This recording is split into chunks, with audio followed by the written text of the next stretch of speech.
viewers, welcome back to today's mathematics class. So let's dive to the solution of this JAMB past question mathematics class. So guys, it's the first time watching my video, don't forget to subscribe, like, also turn your button in case what we have benefit like this. In case we have been benefit like this, you will definitely be the first one to be notified.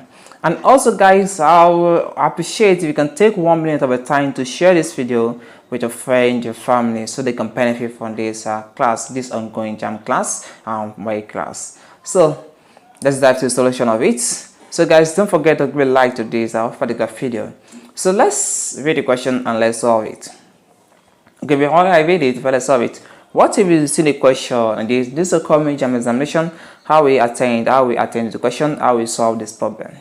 You know, it's quite very simple, but I will explain it in the easiest way that you can get it and master it. Okay, so let's dive to it. Let me read the question and let's dive to the solution of it. Okay, the question is, in a class of 40 students, 32 offered mathematics, 24 offered physics. How many offer both mathematics and physics? And here we have our options. Now the question says that to find the number of students that offer both mathematics and physics. Now, how do you attend to this question? First of all, you identify the topic of this question. Okay, you should know they're talking about set theorem. Okay, so it means that this is from sets. Okay, since you identify the topic, so you can see you can know the rules of regulation that behind that particular topic, mathematics. So let's dive into it. I'll be explaining step by step. So let's look at the solution of it. You have this. Hey guys, so let me read the question. The question is, in a class of 40 students, 32 offered mathematics, 24 offered physics. Okay, how many offer both mathematics and physics? And here we have the option. So let's dive to the solution of it. Okay, I will use two methods to solve this question, but let me use the first method that you can use to solve this question whenever it's a question that related to this type of question, so you can tweak it in that particular way. So if you still understand that all the students in that particular class, they are 40 students. So let me say the universal set, they are equal to 40 students, right? They have the 40 students. Now, this says that we have 32 only offer mathematics. Okay, 32 offer mathematics. So let me say for math, set of the mass of students, they are 32, and also 24 offered what? Physics. So set of students that offer physics, they are 24. That is 24, that is equal to what? 24. Now to make it easy way to solve it, since it says that the number, okay, is how many students offer both what mathematics and physics. So that is what the student that mathematics intersects P, that intersects physics. So let's call it S. Okay. Now to make it easy, we learn for the first use the first method. You know that you have 32 students offer mathematics and you have 24 offer physics. So we can say that the total number that offer both subjects, mathematics and physics, to be equal to what? So that is the number of M of students that offer mathematics plus number of students that offer what? Physics. That is it be equal to, so if you add it together, that will give us what? Okay, let's say minus the total.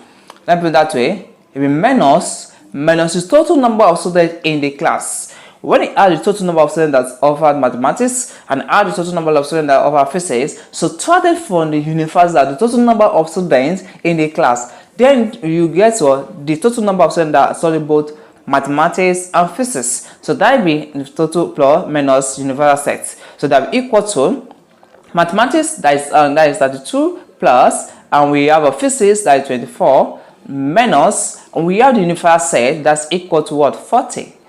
Now, if we add it together, 32 plus 24, that gives us 50 what? 4. Okay, so that gives us 56 rather. That is 56 minus 40. 56 minus 40, that gives us 16. So it means that the total number of students is equal to S. So that will be 56 minus 40, that gives us 16. So it means that the total number of students that are offered but mathematics and physics, they are 16. Either you solve it that way, I think that's why it's cool enough to master. Okay, so this is very simple. And in case you want to use the number method that you're familiar with, we'll be using Venn diagram. So let me apply this one in the second method. Let me say, or in the second method, so let me use a Venn diagram to solve this question. Let me for the first do the Venn diagram out. Okay, Don't mind me. Okay, so let's say that we have the number of students that study mathematics and the number of students that study what? Physics. Okay, let's say this one that study mathematics and let's say this one that study physics. Now, the number of students that study both mathematics and physics, that will be the intercept. And the intercept is what is common to both sides here. That is this bracket here. That is the intercept of mathematics and the intercept of what? Of physics. That is what we want to look for. So that means that this particular place, this particular region is equal to what? S. Because the total number of students that study mathematics and total number of students that study physics is to be indicated in this region. Now, what will be the total number of students that study only mathematics? Total number of students that study only mathematics. Some of you may miss it out that they are just what? 32. No, it is not 32. Okay, because if it is 32, they will measure it to 32 offer mathematics only. Now you can write 32 here, but that only does not mention in this sentence here. So it means that this number of students that study mathematics only, okay, that means that you subtract the number that offer mathematics minus the intercept that are common to both sides, that is S. So this one becomes that is 32 minus S. Okay, so that is the number of students that study mathematics only, that is 32 minus S, that is 32 minus the intercepts. So the same thing occurs in the physics. The 24 offered physics, but not physics only. Okay, but not physics only. As in that we have only here, then you can see that they are equal to what? 24. Now the only does not indicate. That means that the number of students that study physics only is to be 24 minus the intercept, that is S, that equals to, that is 24 minus S. Okay, now let's solve this number. Let's solve our S now. Remember our universal set is equal to, that's universal set is equal to 40. That's total number of students in the particular class. So let's dive to it.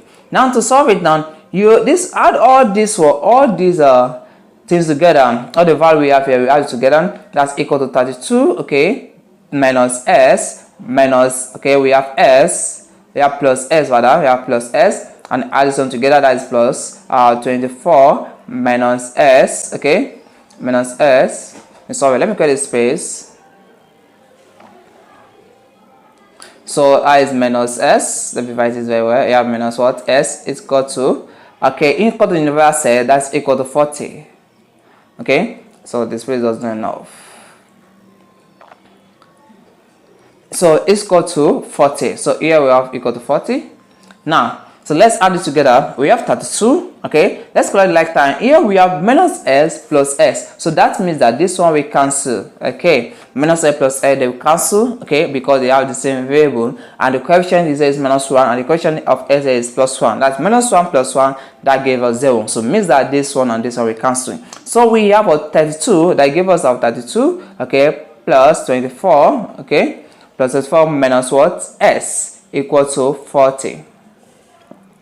Now, so let's add this together. 32 minus 24, that gives us what? 56. So therefore here we have 56, okay, minus what? S equal to 40. So 56 minus S equal to 40. Now what you just have to do here is to collect the like time. Okay, when you collect like time, you can take this S to this side, or you can take this one to this side. Okay, let's take this minus 56 to this side. Now it remains with our S minus S, rather we have minus S equal to, that is 40 minus 56. 40 minus 56, that gives us minus 16. Okay, so here we have minus S equal to minus 16. So here we can see this minus is common to both sides there. So when we multiply both sides by minus, so this minus, we cancel this minus here. So therefore our S now is equal to 16. And we tick now, we arrive at the same answer as well we did at their place. Okay, so it means that it's almost the same. Either use that method or use this method, you should have the same answer. Now, our option is option B. So this B is the correct option to this particular question. So guys, hope you enjoyed the class. So if you enjoyed the class, don't forget to like, subscribe, and also turn on the notification button in case we have benefit like this. You definitely be the first one notified. Don't forget to share with a friend. God bless you guys. As I take 1 minute at a time to share this video with a friend so they can learn, they can benefit for this particular channel and page. Thank you. Let's dive to our next class.